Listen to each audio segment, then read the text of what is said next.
తులారాశి వాళ్లకు ఈ వారం అనుకూలమైనటువంటి ఫలితాలు కలిసి వస్తాయి. అదృష్టాలు కూడా అట్లానే ఉండబోతూ ఉన్నాయి. చేపట్టిన పనులు అన్ని రకాలుగా విజయవంతమయ్యే సందర్భాలు ఉంటుంటాయి. సమాజంలో మంచి గౌరవ మర్యాదలు ఏర్పడుతుంటాయి. అందరికీ కూడా మీరు సలహాలు సూచనలు అందిస్తుంటారు. ప్రతి ఒక్కరిలో మీరంటే ఒక గౌరవ భావాలు ఏర్పడే అవకాశాలు ఉన్నాయి.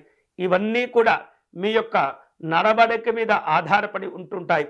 మీ యొక్క భవిష్యత్తును తీర్చిదిద్దుకోవటంలో మీరు వ్యవహరించేటటువంటి తీరే ఈ వారం మిమ్మల్ని నిర్ణయించబోతుంది. అలాగే ఉద్యోగస్తులకు ఉన్నతాధికారుల యొక్క ప్రశంసలు విశేషంగా లాభించబోతూ ఉన్నాయి. అనూహ్యమైనటువంటి కొన్ని రకాల మలుపులతో కూడిన ఆలోచనలు కూడా ఏర్పడుతుంటాయి. కార్య సాధన శక్తిని మీరు పెంచుకునే ప్రయత్నం చేస్తుండాలి. మంచి హోదాలు, గౌరవాలు, ఆనందకరమైనటువంటి సందర్భాలు కూడా చోటు చేసుకునే అవకాశాలు ఉన్నాయి.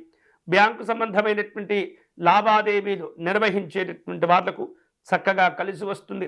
వ్యాపార వ్యవహారాలతో కూడినటువంటి భాగస్వామ్య సంబంధమైనటువంటి అంశాలు అన్నీ కూడా ఈ వారం కొంత ఉన్నతపరమైనటువంటి శుభ ఫలితాలను కలగజేయబోతున్నాయి. రుణభారాలు పెంచుకోకుండా తులారాశి వారు జాగ్రత్తలు తీసుకోవాలి.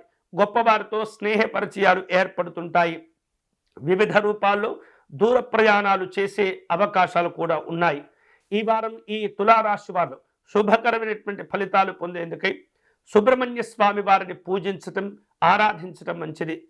స్వామివారికి అష్టోత్తర శతనామార్చన నిర్వహించటము, విభూతితో అర్చన చేసుకోవటం ద్వారా స్వామివారి యొక్క అనుగ్రహంతో మీ కార్యక్రమాలన్నీ కూడా విశేషంగా పూర్తి చేసుకోవచ్చు.